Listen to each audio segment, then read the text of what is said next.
Hello, hello. Let's try this again. Monday Meetup. For those that were just on, I apologize. The internet signal went out, which happens sometimes, right? So I'll give you a minute. I'm hoping you'll jump back on and see that we're live. I'm discussing something on my heart that came in the wee hours this morning, and my name is Araya Onra. I'm a psychic medium, energy healer, and coach. And I work with people to help them move through blocks, emotional traumas that have been holding you back, repeating patterns you can't figure out why. And so this topic is one of those.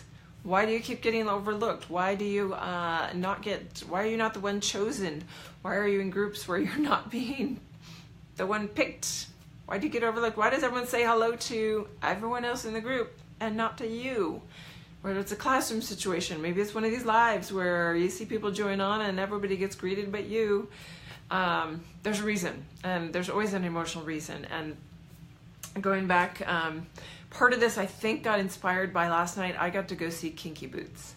And if you haven't seen Kinky Boots, it's an incredible story about a shoe factory. What? And besides the music being well known and Cyndi Lauper being all part of that, what I loved about it is the whole, hey Jen, thanks for coming back on. Sorry, the internet went out, so we're starting over again. So I'm just starting this time. We're starting with Kinky Boots, and the inspiration that it obviously gave me, because it was on my heart in the wee hours of the morning. And so here I am at the play and realizing that this whole drama, this thing in Northern England in this shoe factory, was about a transvestite, a young man who has a feminine soul. He just wants to be in dresses, and that's who he is, and he's glamorous, and his dad doesn't get it, and all the pain that causes, and how he's trying to recover from that his whole life. And it just hit me square in the face. This is what so many do, and some of that is very real for people, but I think there's also people that go that route or go flamboyant in their life to get the attention, get the attraction. Because for me, what I was sharing on the first take of this video was how, most of my early childhood, and maybe this is true for you, from like age, maybe prior to 8, 9, 10, all blocked out. Everything before 3rd grade, I really don't remember much of it. And I laugh because I was sharing how on my way to elementary school for kindergarten and 1st grade, I was in New Orleans, and all I could remember for years, it's different now, but all I could remember for years was this patch of grass that was on the corner house that we had to turn at. And so somehow in my brain that was important because that was where we turned. And I remember this patch of grass that had clover growing all over it. And I like to look for four-leaf clovers. So, blocked memory. Why did we block that memory? Because some of our childhood is too traumatic. The emotional scars and the things that we just want to put it behind us and not go back there anymore, because we've learned to live with it. We've learned to deal with it differently and approach the world and people differently. And so, boom, put it behind. And for me, this whole pattern came up because my early childhood, granted, was not abusive, was not neglectful to the degrees that I know exist in the world today. But in my own experience, I did go through that. I went through being the 3rd child, a mom that was already overwhelmed because my dad was out working on the rigs a lot, a mom that was also in the generation of June Cleaver syndrome, I like to call it. If you guys ever watched Leave It to Beaver, mom had to not only look beautiful and prim and proper and, looking great, perfect meal on the table at 6 o'clock every night, like clockwork. House had to be spotless and comfortable to come into after a hard day's work. What did that mean for me? My brother and sister were already off at school. They were 3.5 to 5 years older than me, and so I was sort of in the way. I wasn't a big priority of hers, and so she had to keep the house clean. She had all her activities to do and all the laundry and all, being at home as a mom.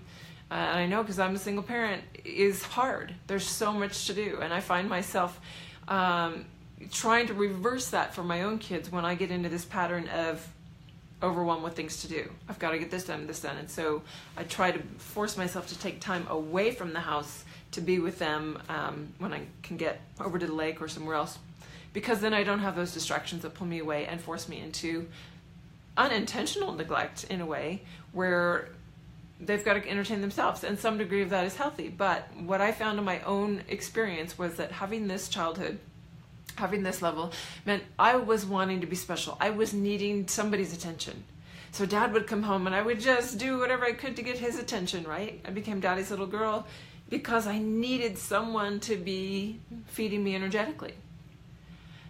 And that translated into my later years in becoming a really big flirt in high school, becoming a different person in college, trying to seek out not only attention but approval. And we all do it. We all have different reasons for doing it, but a lot of it is in that early childhood years.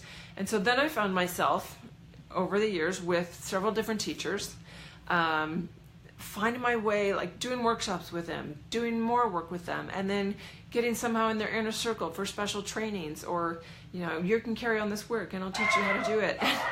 Oddly enough, I always bought into it because I had this need to feel special, I finally realized.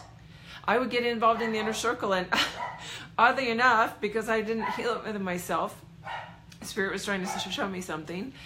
One mentor, it just fell apart. It just was weird. It wasn't working. And then another one actually blackballed me out of the group after 3 years of working with this person. And I was like, okay, I'm not really special. Why am I'm close to the inner circle, and just like in school with peer groups, I was close to that peer group. I was on the edges, but I wasn't a cheerleader. I wasn't the best looking. I wasn't the most popular. And I'd get invited to things, but I wasn't always just in it. And it's because of my own need to feel special, my own need for that attention and that energetic pull was what was creating the block. And until I could recognize that, I couldn't see it. And, maybe it's just a situation where maybe this will trigger you, where maybe you come on and watch a live video and I acknowledge and say, hey, Jen, how are you doing? And hey, so-and-so, how are you doing? When I see them, click on, and maybe a whole bunch of people join a group and everybody gets acknowledged but you. And that triggers you. Because when we have these emotional scars, we get triggered. We get upset. We get our feathers in a bunch. Our panties in a bunch, I guess it is, and our feathers twisted, and something irritates. And then we have to just sit with it and go, why? Why wasn't I picked? Why wasn't I picked for the play? Or why wasn't I picked for the team? And there's that need. It's only triggering that reaction in us because we want that call out. We want someone to say, I see you. I see your special qualities, and I'm acknowledging it. And when it doesn't get acknowledged, it wriggles on us. It taps us like, I'm going to get you, like a little mosquito buzzing around. And if you haven't figured it out, yeah, I was laughing, and sometimes I don't log in when I want to hide. Exactly. People don't log in, and people do want to hide. Why do you think Facebook is so popular? All of the social media, it's a way really to hide some of the core stuff. Yes, there are some amazing connections being made. Yes, I am making a new community of my dragon family and all kinds of things, but it is the ultimate tool to also hide behind a mask of your own making if you're not a healed individual. If you still have trauma, it's allowing you to continually change your mask, see what fits, what's working, what are people going to like, what are they going to respond to. And I'm telling you, you don't have to do it, and you can be genuine, and you can be transparent, but until you actually consciously see those pieces in yourself and your own need to feel special, because you know what? I need to feel special. Nobody wants to admit that. I tell you what, when somebody brought that up to me and they said, I think this is what's going on for you, I was like, I didn't want to acknowledge that. That's a pretty ugly mirror to look in. I need to feel special. And it was only because I wasn't giving myself that love and acknowledging all the special traits within myself. And when I could finally accept it within myself, I don't need it from anybody else. And that's the beautiful piece. So the reason I'm talking about it today and even bringing it up and sticking with this live, even though it tried to cut out again, is because if this is meant for you to hear, if this message is out there for you, it might be something for you to look at and just feel into and see when you're getting triggered. It's the whole key, the whole clue is what is triggering you. What events are triggering you? If there are events like that I mentioned that are triggering you, you might just look at, wow, do I have a need to feel special? And why? Why do I need that person to acknowledge me? Why am I in a crowd and need someone to call on me if it feels icky and I don't know what to call it when I do it? I so appreciate you talking about it. Absolutely, Jen, and I'm so glad that you're being totally transparent. Put it in comments so that everyone can see it, because you're not alone. And the only reason that I'm talking about it is because I know I'm not alone, and I've moved through it, and that's what I'm here for. As a healer and a light worker and somebody who wants to be consciously awake and walk in my path, it's scary to put myself out there. It's scary to talk about this stuff on camera to literally anybody in the world to tune into. This is a public feed. But if I'm willing to, and it triggers even just you, Jen, or maybe one or two other people that tune into this video later, God, I'm so grateful that I did it. Because that's what it's about. It's about sharing our journey, sharing our pain, walking through it and knowing and getting to the other side and then sharing it so that somebody else can go, oh, I can get there too. Oh my God, I didn't realize that when I'm in a class and I don't get called on for the answer and I feel crappy and I get angry, that it's something inside me going, oh, I need to feel special. Call on me. Come, I know the answer. Let me show you. Let me feel special in your eyes. I know, I did it all through school. I was a straight A student, right? Valedictorian. I had to prove myself to somebody. I had to get attention somewhere because I didn't get it at that early childhood phase at home. So, with that said, if you have any questions or comments, please feel free to put them in because I do respond to them later. And I am here if you want to work through that, if you want to use my psychic gifts to hone in on that specific thing for you. I think I'm supposed to do things because it's the right thing or out of service to my higher power. Yes, hello Isabel. Haven't seen you in a while. Good to see you. So anyway, that's what I do. I do sessions one-on-one with people just like this. And when it's bigger core issues, I've got a transformation springboard program that I tell you what, over 3 months, 12 weeks, 6 sessions every other week, you will see some change in your life. And you will see exactly issues similar to this, if not this one, pop up that are ready to break free and really shift your life. Because as soon as you heal that, as soon as you bring it into conscious awareness, what that specific injury and emotional trauma is, we can dissolve the energetic underneath it. We can break it apart, blast it apart in your soul, bring more light and love in there, and as soon as you do that, your law of attraction absolutely changes. Everything, every situation then that draws in, either you will not be triggered by it or that situation won't even come up again.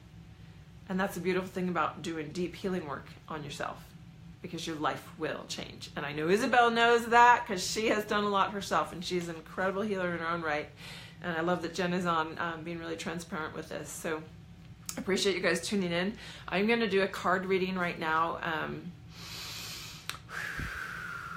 Just for all of those, for everybody that's going to be tuning in on this playback. And for those of you that are live right now, let's just go in and focus on this message from the angels, because this is my Archangel Power deck. The focus for us in this need to feel special and how best we can move through it. What message do they have for us right now today about that little niggling piece of us?